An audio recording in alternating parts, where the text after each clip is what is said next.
लालची मिठाई वाला हिंदी कहानी।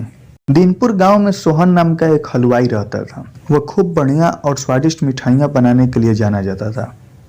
इसी वजह से उसकी दुकान पूरे गांव में मशहूर थी। पूरा गांव उसी की दुकान से मिठाई खरीदता था।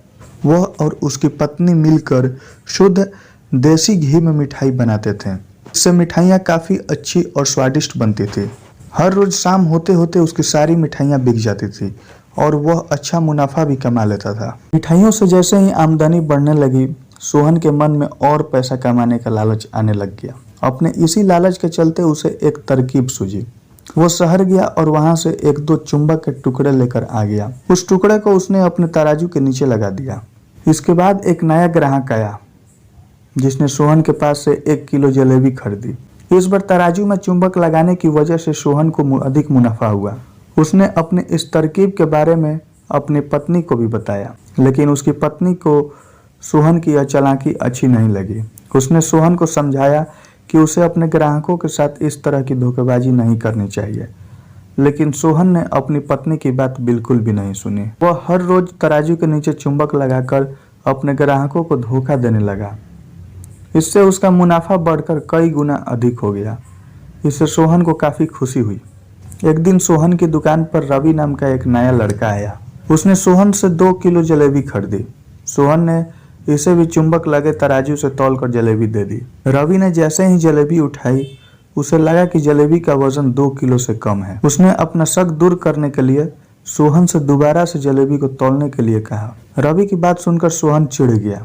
उसने कहा, मेरे पास इतना फालतू समय नहीं है कि मैं बार बार तुम्हारी जलेबी ही तोलता रहूं। इतना कहकर उसने रवि को वहां से जाने के लिए कह दिया। सोहन मिठाई वाले की बात सुनने के बाद रवि जलेबी लेकर वहां से चला गया।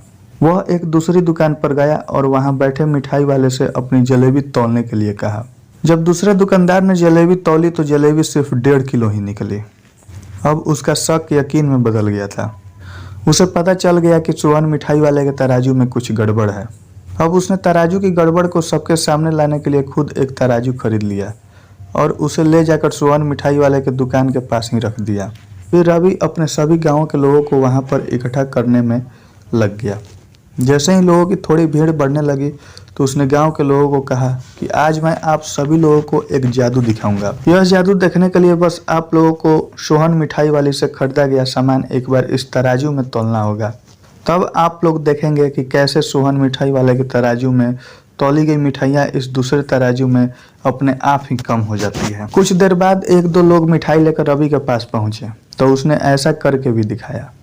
इसके बाद सोहन के दुकान से जिसने भी मिठाई खरीदी थी, सभी ने रवि के तराजू में तौल कर देखा।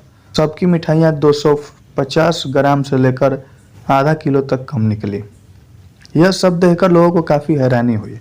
अपनी दुकान के पास ही यह सब होता देख सोहन मिठाई वाला रवि से झगड़ा करने लगा। उसने लोगों को बताया कि रवि यह सब नाटक कर रहा है।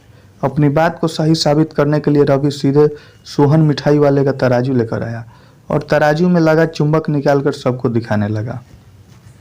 यह देखकर गांव वालों को बहुत गुस्सा आया। सबने मिलकर उस लालची मिठाई वाले को खूब मारा।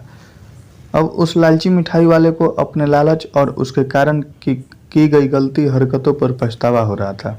उसने अपने गांव के सभी लोगों से माफ़ी मांगी और वादा भी किया कि भविष्य में वे ऐसी कोई भी जल्दसाजी नहीं करेगा।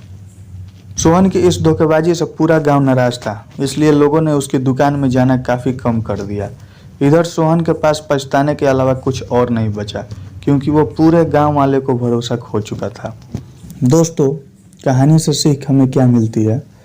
कभी भी लालच नहीं करना चाहिए। हमेशा ईमानदारी के साथ अपना काम करने से ही इंसान का नाम होता है। लालच के चलते भले ही कुछ समय के लिए अच्छा फायदा हो, लेकिन इससे इज्जत और आत्मसम्मान दोनों कम हो जाता है। धन्यवाद।